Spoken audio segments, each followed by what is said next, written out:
અમદાવાદમાં થયેલ પ્લેન દુર્ઘટનાએ સમગ્ર ગુજરાતને હચમચાવી નાખ્યું છે। આ દુર્ઘટનામાં ગુજરાતના પૂર્વ મુખ્યમંત્રી વિજયભાઈ રૂપાણી સહિત 275થી વધુ લોકોના મૃત્યુ થયા છે।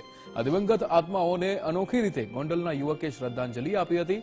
ગોંડલના 21 વર્ષીય ઋષભ દિનેશભાઈ તાળાએ આ કરુણ દુર્ઘટનાને પોતાની કલા દ્વારા વાચા આપી હતી। ઋષભે 1.5 કિલો રંગોળીના કલરનો ઉપયોગ કરીને 4 ફૂટ લાંબી અને 6 ફૂટ પહોળી વિશાળ રંગોળી તૈયાર કરી હતી।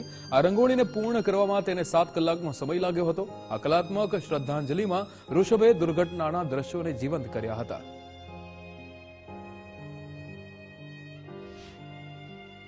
ગઈ 12 તારીખે અમદાવાદમાં જે પ્લેન ક્રેશ દુર્ઘટના બની હતી, જેમાં પૂર્વ મુખ્યમંત્રી વિજયભાઈ રૂપાણી સહિત 242 લોકો મૃત્યુ પામેલા હતા। તેમની આત્માની શાંતિ માટે મેં મારા ઘરે એક અનોખી રંગોળી બનાવી છે।